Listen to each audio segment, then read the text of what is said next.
one thing you risk if you don't make this choice is you start to feel pulled. If you're not clear, you're confusing. If you're not specific on who you want to help, you're going to help no one. If you are liked by everyone, you are loved by no one. Trust me, everyone is going to give you their 2 cents. Many of us think that niching is a decision, but it's not a decision. So why do we put ourselves in boxes? Be like, oh, I'm a coach. Hello and welcome back to the Untapped podcast. We have had a huge week here at Untapped, and it's a Friday here. We're excited to be recording this conversation around overcoming the fear of niching. And the reason we're having this conversation is in our Untapped roadmap, we support emerging experts and thought leaders to build, grow, and scale their business.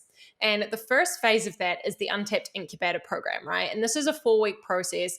And one of the really critical pieces within this is supporting our experts to really discover what is on their heart to share in the world, and then also find the tools and skills to define that so people understand it, right? And of course, when we go through this program and this process, there are so many mindset blocks that come up early in the journey.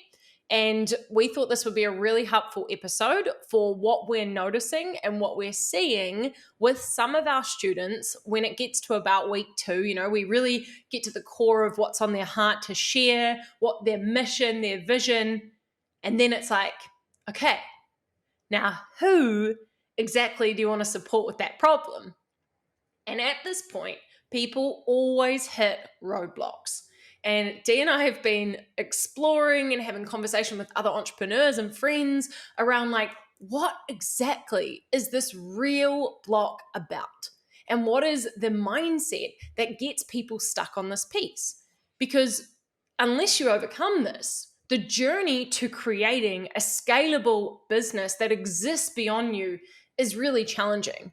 And you are constantly going to go around as what we would call in Untapped a constant creator, just spinning the wheels, making another offer, serving another thing, and your Instagram starts to look very confusing, right? Let alone your internal world becomes total chaos. So maybe you're a few years into your journey right now and you've just got stuff everywhere in your business, or maybe you're early and you're starting out and you're really making this commitment to who you're here to serve and how your work is going to transform lives.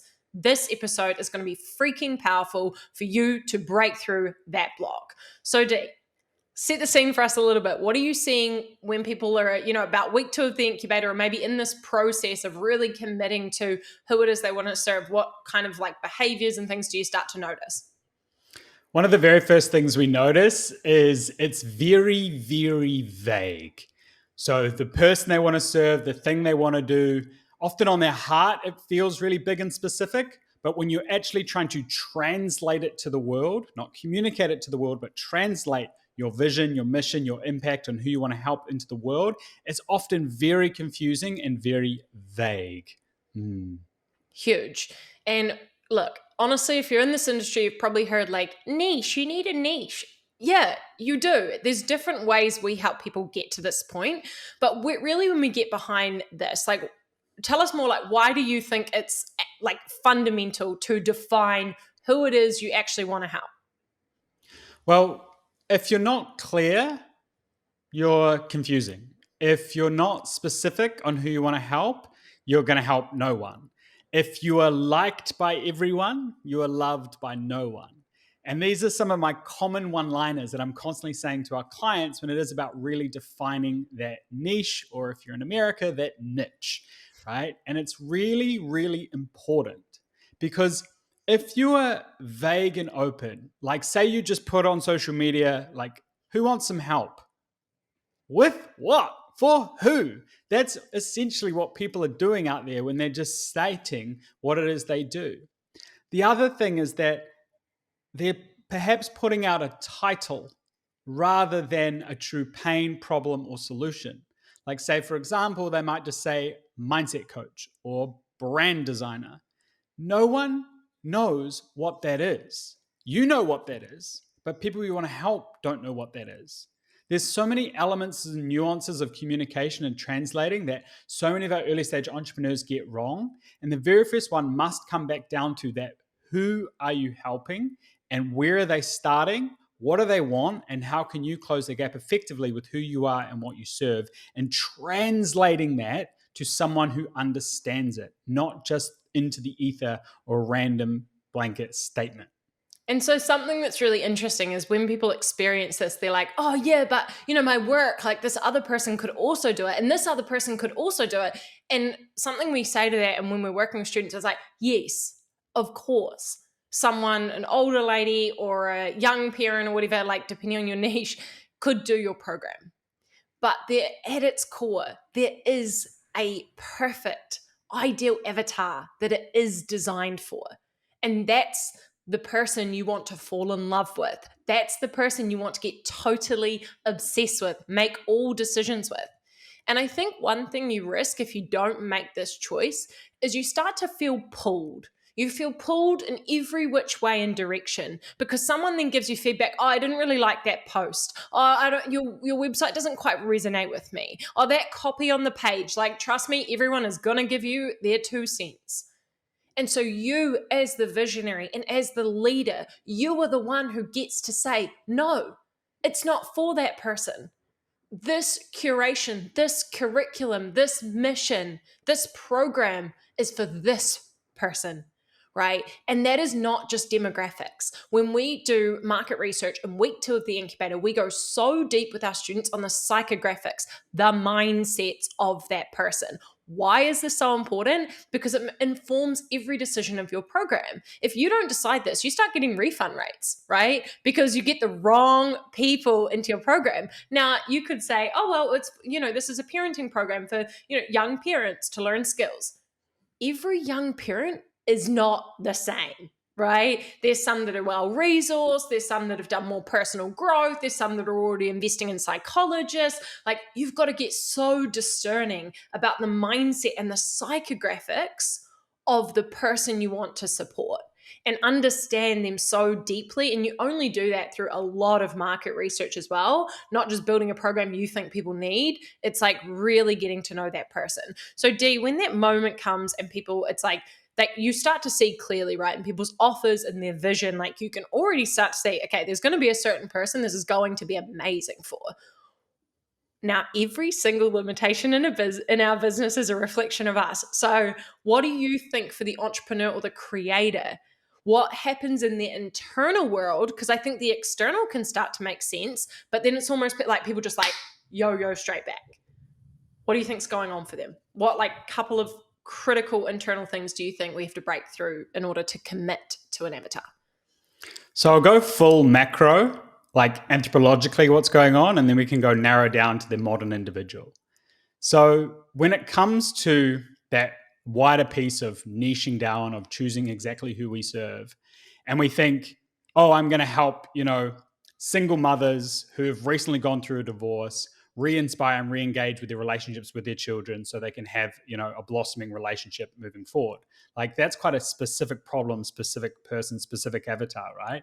And what happens when, say, a relationship coach narrows that down is they go into scarcity, thinking that there's not that many of them around, that there's not a total addressable market, you can help so many things. And what's going on anthropologically in the back of their brain is we cannot fathom the billions of people on this planet. Our brains can only fathom around 150 to 500 human beings because that is the maximum level of tribes that we have lived in for hundreds and thousands of years until we started separating and merging. The second a tribe would get to over 150 odd people, it would separate because our brains cannot comprehend more than that amount of people. I guarantee you, if you got out a list without using your social media or your phone contacts, you could not write down 151 people you know. Your brain just wouldn't give you the bandwidth or resources to really connect with that. So when you are thinking about your niche, that wiring, that deep subconscious wiring of the tribalism, that subconscious belief that there's not that many people kicks in, and that puts people into overdrive thinking there's not a total addressable market for this. So then that connects then to a deeper, less subconscious belief, which is often around rejection. Now, a simple example of this, right, is that if you fail a test, but you didn't study for it, it's fine. I didn't study. It's not on me. It's my, you defer responsibility. And the same thing goes with niching, is that if you don't go to a specific person, if you keep it wide and such rejects you, it doesn't matter, because you've got this other pool of people, and you're less vulnerable. Whereas if you have a specific niche, a specific problem, and a specific person, and you get on the back of a sales call and they go, you know what, you're not for me, that really hurts more, right? The rejection level is so much higher, but you've got to remember that you're here for a very certain type of person, for a very certain transition. And that fear is often not real, because when you actually niche and you actually get an aligned marketing, an aligned offer, an aligned sales process, the yeses are instantaneous. There's no convincing. There's no salesiness. There's no plethora of marketing required, because you've successfully found what's called a product market fit, right? So it's this, so many things are, I'd say, anxiety rather than the truth. They are fear of what could happen, which is often subconscious rejection, or not, or rejection. Yeah, it's all rejection, right? Do you I have think anything you want to add to also, that? I think the other piece, like there's actually rejection, but also there's so many internal limiting beliefs that are going to limit you from making this commitment. Honestly, at a really deep level, it could be self sabotage.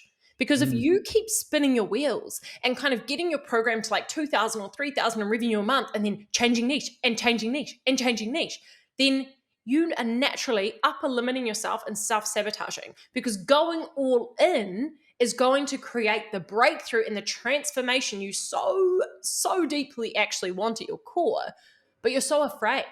And like you said, Dee, one of those wounds could be that you're afraid of committing. What if you're rejected? Heck, some people are even deeply afraid of success. I am, right? It's like, wow, what if I commit and I really freaking do this and it takes off? That's actually scary for people, because people believe, or it could create more burden, it could be harder, right? I could have more responsibility to this niche or this area. And so one of the other places we see, now entrepreneurs are naturally prone to wanting control and freedom, right? We love controlling our own life and we love having freedom. So when our creators and experts come into our programs, there is often an internal mindset that we transform and work with people from a constant creator to a visionary leader. We transform this relationship with commitment, because a lot of creative souls think, okay, more freedom, more options, more niches, more offers, right? Then I have this massive creative freedom everywhere. I can just make an offer on anything. And as an inner creator and someone who did this for years, I get it, I see you, and I know and I understand that game.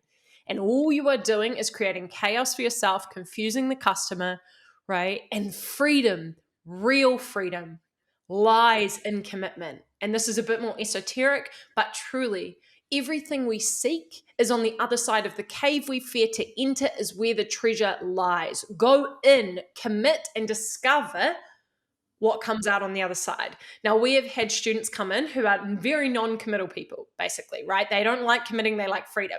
And in the transformation of working with us over a number of months, they're like, commit to a niche, hire committed team members, get an apartment, get a dog, like all these things to actually transform their relationship with commitment, because that's kind of what's going on. So if you find yourself constantly jumping in between niches, of course, like Dee said, it could be rejection, the fear of committing to something and being rejected. It could be actually that you're sitting on a gold mine and you're afraid of the success. It could be also that you're afraid that niching and choosing this outcome and choosing this avatar is going to limit your creative freedom, which is such bullshit. Something here around that creative freedom feeling locked up is that oftentimes it's because they're trying to get too much of their needs met through their business, where it's like, where else could you seek that creative expression? Where else could you get that freedom from? It doesn't all have to come from your business. Again, like so many people have these broad niches, broad problems, doing lots of things because they can, not necessarily because they're really good at it or it's their zone of genius as well as another one. So it's really looking at like not putting all your eggs in one basket and expecting your business to get all your freedom from this one place. Now I have another one, Bri, but I think you have one more train of thought around the creative freedom one. I think no, I think that's perfect on the creative freedom, right? There is one other internal reason I believe as well. So you jump in and would love to hear what you think. Like, I know we've been riffing on this for like weeks with our friends, and we've got so much to be like, oh, what is this? And so anyone listening in with us, Dee and I are mindset leadership trained first, right? Then we're business coaches and mentors. We work with the human being, the transformation, the identity, internal shifts of who you become. And so when we're doing this is why our programs are extraordinary and create amazing results, is because you can learn all this stuff on the internet. You can do a course. You can read this in a book. But transforming the internal mindset and understanding what that is going to take is the gold, right? So we've been kind of like marinating on these all the time for the last like few months, and with all our incubator students, and really coaching people through it. And we just want to give you the kind of nuggets of exactly what we're seeing, why people are stuck, so that you can leave and be like, these are the two reasons. Now I can go to work on my subconscious beliefs around this. So would love to hear your one day. There is such a big one that I think is the crux of all of the fears of niching. Rather than abandonment, it's actually a more pulling towards and a creative one. And say for my story here was actually I had a sustainable products company back in the day. And I was speaking to a sustainable conference, right? And the MC introduced me as Delaney Davis, the straw guy. And in that moment, I was like, I am done. And the reason why was because they had identified me as something. And I wasn't that identity. I didn't experience myself as that. I experienced myself as a social enterprise, social good warrior, right? Rather than the straw guy. And on reflection, I realized I sabotaged that business because I got put into the identity. And something we see time and time again that stops entrepreneurs from making decisions or stopping them from making the wrong decisions like I did was that they identify with their business too much. Their identity is intertwined with what they do far too much, and it impacts their decision making, their niching ability, their leadership, all of it. So much. It's like the ego hit, right? Like, wait, I remember when this happened for us. Wait, we're business coaches? That's all we are, And the ego, it's like, but we're so much more than that. But at the end of the day, you're helping people transform their business, and it doesn't matter how you do that in the method. That's what you're doing. And I think that's really important, because that's when your overinflated ego is more interested in being perceived to be smart and interesting versus building a business that makes sense. And I think what you just hit there is so perfect, is like you've actually over identified with everything. Now, I just did a podcast with a guest, Jess, which will be coming out soon. And we were talking about this exact thing. When you get enmeshed, your identity gets enmeshed into your business, and it's dangerous, and it happens all over the show. And whilst you are the vehicle and the conduit and the expression of this business, you are also an entirely individual human being, and you can maintain that identity and not like consume yourself into, well, this is all I do now, this is all I work with, right? No, that is to create a viable, powerful, effective business, and you as an individual are still you, right? Yeah, because the human condition will do more to maintain its self-perception of identity than anything else. It'll forego its values, its beliefs, its systems, whatever it is, to maintain its identity. And another thing we see that really impacts people from help successfully niching is that they're too attached to one element of their identity rather than opening themselves up to have multiple identities and being okay to hold those. Say, for example, someone, say a consultant or a coach coming through the incubator program, is they now take on the identity of a thought leader. Then coming through our other programs like the accelerator, they have to take on the identities of a salesperson and a marketer and a content creator and a visionary business leader, right? There's so many elements of identity that you need to not put yourself in a box in. We all hate being put in a box. So why do we put ourselves in boxes? Be like, oh, I'm a coach. People should just come to me because I'm a coach. It's like, no, you have to be willing to learn those other identities as well and be whole and holistic as an entrepreneur, as a visionary leader, and expand that identity in multiple ways. And one thing here as well, I believe, I studied psychology for many years at uni and many years of my life. And One thing is that we demonized multiple personalities through the fear of schizophrenia, which I think is the root cause of this wanting to put everyone in boxes, because we thought, oh no, we're all one person. I'm not multiple people. I'm one human being. But I ask you, like, you definitely talk differently to an 8-year-old as you do your grandmother, as you do your friends. You're that split personality. No, it's just being a human. There's multiple facets of you. There's multiple areas of you, and you get to expand to be the best possible version of yourself in every single one of them. Okay, my last reason. It is an absolute unconscious scarcity block. And it looks cute and sexy and kind because the words you'll say are, but I can help people with more things. And I can, like, this person, they ask for career coaching, and I can do that too. And I'm also an NLP coach and hypnosis, and I do some house cleansing things or spiritual journeys. I can do all of that because I'm certified and I'm trained. As someone who is multi-talented, multi-passionate, multi-certified, I understand. But underneath that can be care and contribution. But if you go a layer deeper, it's often scarcity. It's that if I have more offers, I can serve more people, I'm going to make more money. Right? At its absolute core, that's one of the limiting beliefs to not truly committing to the work that you are here to do and the people you are here to serve. Because it's like, well, I just have one more offer for this person as well. And then that will make more, that will get me to my monthly revenue. We work in the total opposite way with our students. We support you to create one successful, scalable, amazing core offer, get that spinning, get it absolutely humming, right? Create amazing results, get the marketing set up for it, give it integrity, and then move on to the next thing using the same systems and processes. That's the way to make money in your business, right? Doing a scattergun of everything, small, everywhere, all over, is the way to stay stuck. And you've got to get radically honest with yourself about perhaps why you're doing that. What part of you is attaching to doing business that way? What part of you won't let you elevate and see the growth that is possible through commitment, the money that you can actually make through building something extraordinary, the new identity you can form? So those are the most common mindset blocks, right? D, any other ones? I think we pretty much hit everything we've been riffing on as to what gets in the way. But I'm curious to kind of close out for people is, okay, now the listeners or anyone here with us you've identified some of your mindset blocks. What can they do today to overcome these? One that's a action and also kind of a mindset is the way that many of us think that niching is a decision, but it's not a decision. We can only find and refine our niche through action, through creating like a hypothesis, putting out to the world and seeing what comes back. Putting out a simple post of being like, hey, I'm looking for someone who recently got a promotion and they're struggling to manage their new team. Like, put out a hypothesis of what you help solve and see what comes back. Work with some people.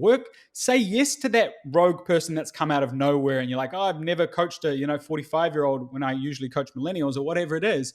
And feel what it's like. See the transformation. See if you can create a transformation. You can only refine your niche through action, right? You must.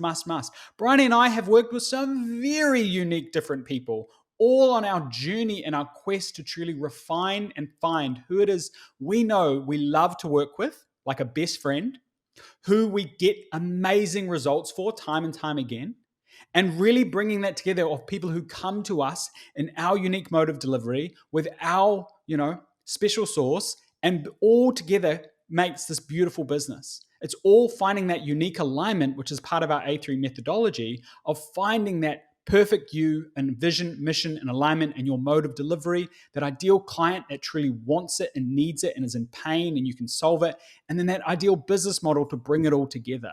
That is the journey. And yes, there's reflective questions to get there to make that decision faster through mentorship and guidance, but it's really a process of trial and error and elimination to really refine what it is you want to hear for. One of my favorite questions here when people say like, oh, I want to, work with everyone and I love helping people. I want to help everyone, right? It's like, It's so easy to answer that question. But if I say, and I create a crude example of like, oh, would you want to work with, a criminal who's murdered 55 people and they want your help to go murder their next person and they want more confidence to murder people, you'd be like, no, I wouldn't help them. It's like, well, you just told me before you want to help everyone. He's got a problem. He wants to murder more people. You just said that. Sorry, that's a very crude, intense example, but you get the picture. So Yeah, I think it's who you don't want to work with, right? It's it's a also great identifying. question. Yeah. Yeah, it's really getting honest with yourself. Like you say, everyone could do with more confidence. Yeah, of course. And who do you love working with? Because it's that perfect sweet spots for yourself and your business, and getting really like curious about that. Something I used to love when I was working with a lot of different types of people and profiles, and really deciding that avatar. It was actually noticing my energy after conversations. Like when I do market Amazing. research or coaching calls, I would leave and I would feel like frustrated or jaded or tired or elated and fizzing, and I can't wait to message them back. That's your answers. Your Yeah. energy, there's an intellectual element to it of the problem you solve, the offer you have, but then there's also your energy of how you want to show up and work with these people, and the type of people you're inspired by as well, and the type of people your company wants to support. So, There's anything else? also one around the results people will do with your work. So we see many, say, mindset driven coaches or very people in that transformational journey, as often the transformation they want to create for people is emotional. It's very, confidence is a great example of this. And I feel that is really difficult to turn into marketing for people to really understand, because most people aren't running around saying like, I want more confidence. So it's really important to step into like, what is the tangible thing you want to create, and to loop this back to yourself. It's like, what is a result you would be proud of sharing at, say, a dinner party, right? Rather, like my murder one is, rather than I help people get more confidence, wouldn't it feel amazing to say, I help people get more confidence so they can get a promotion? I help people get more confidence so they can find the love of their life. Like a tangible result that you're proud of sharing is one of the best level up as well for anyone who sells a service that is emotional or a transformation. Is what is the tangible thing that you want to help people with, that you're proud of sharing, that you help people with? It's really, really powerful. Awesome. So that was a jam-packed episode. We hope that was super helpful. Go away and think about, what has been, listen to this again, because we touched on some really, really deep, really important mindset blocks. Listen to this again and get for yourself what has been in the way of you making a real commitment, and then create a possibility of, right, when I commit, this is going to blow up. Like, this is the result. This is the person. This is the access to my business growing. So thank you so much for being here. Keep expanding, keep evolving. The world needs your magic.